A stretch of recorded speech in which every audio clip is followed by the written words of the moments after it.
Yes, Mzansi, welcome back. This is your Feel Good Breakfast Show. Let me tell you, this is a very important conversation, one which you never really thought about, but you're going to right now. Let's dive into the wonders of nature's skincare secrets. And this is where the humble oat takes center stage in revealing the science of healthy and beautiful skin. So we're going to be welcoming back to another episode of the In My Skin series, and this is sponsored by AVEENO. Now, we have dermatologist Professor Carol Glela, who is here to help us understand the science behind oats and their powerful impact on treating and nourishing our skin from within. Good morning. How are we doing? Good morning, Ryan. Thank you for having me. I must just say, your skin looks incredible, so you're definitely doing something right. Thank you very much. But talk to me about what are the main factors that I think contribute to South Africans experiencing dry and itchy skin conditions? There are many, Ryan, but it's just easy to divide them into two big categories. Okay.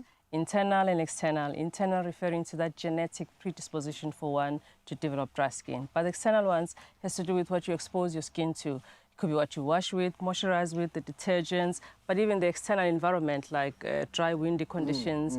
But even that requirement of frequent hand washing can dry your skin. That makes a lot of sense, and especially when you look at the external factors South Africa has. Our weather is crazy, it's volatile right throughout the country. When it comes to patients, how does dry and itchy skin affect patients specifically in terms of what advice you might have to manage this? Do you have any inputs there? You see, the problem with dry skin is that it tends to associate with itch. It's the itch that impacts the quality of life of those that are affected and their families. For instance, if little Johnny starts scratching at night, no one else sleeps, right? And then the next day at school is unable to perform optimally.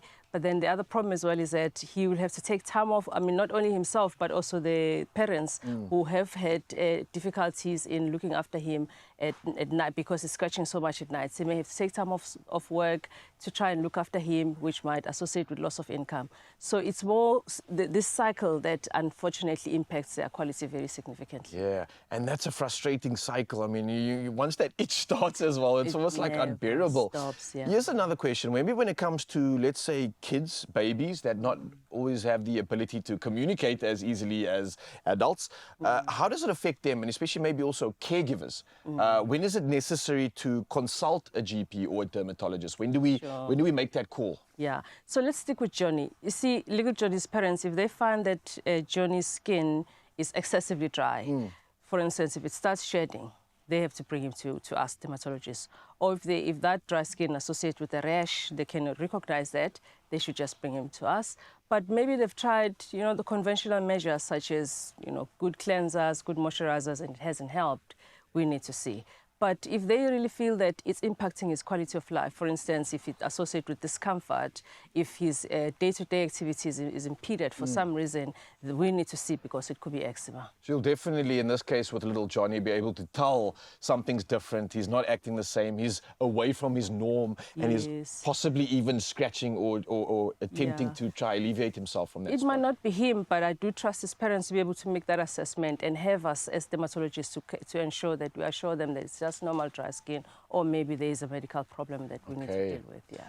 Maybe you can educate me on this, and I love that you're the specialist here. Let's talk about something called emollient therapy.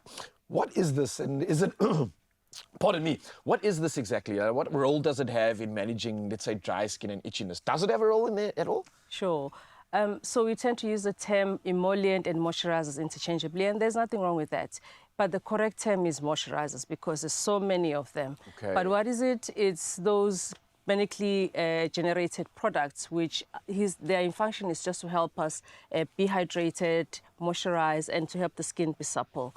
But there's so many of them. Some of them is those that when you apply on the skin, by virtue of the size of the molecules, they penetrate the skin, they remain underneath the skin, and they help retain that hydration.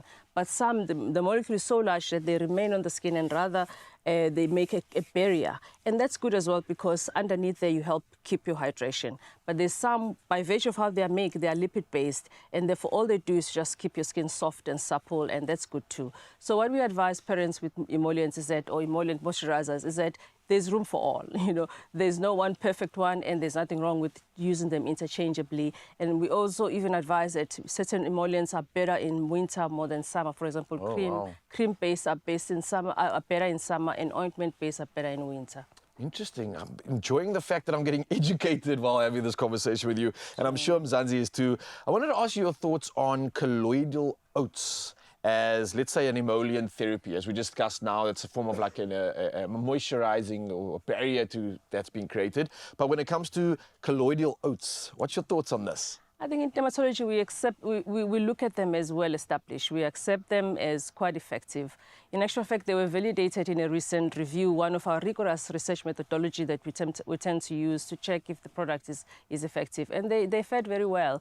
They compared with other emollients that are established in the field, but in particular at that time, they were trying, I mean, the intention was to check if they help prevent eczema, and they did that very well. But in addition, they were seen to reduce inflammation.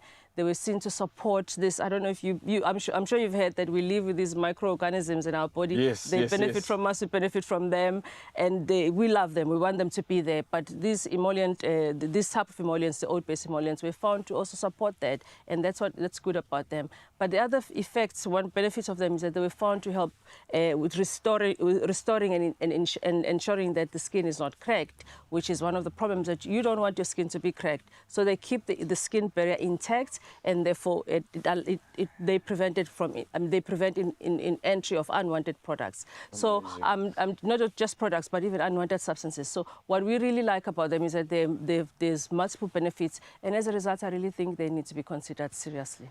Well, Prof. Leila, thank you so much for coming through this morning. That was incredible. I'm educated. I feel like we are ready to tackle the season, and especially the climate that is always coming at us. And I think for you, Mzansi, an incredible opportunity to dive into this conversation right now and maybe tackle your skin too. Now, in the face of skin challenges, your overall well-being can suffer and impacting your confidence and comfort. But AVEENO takes an active approach to restoring your skin's balance, enabling you to embrace your healthiest and most confident self.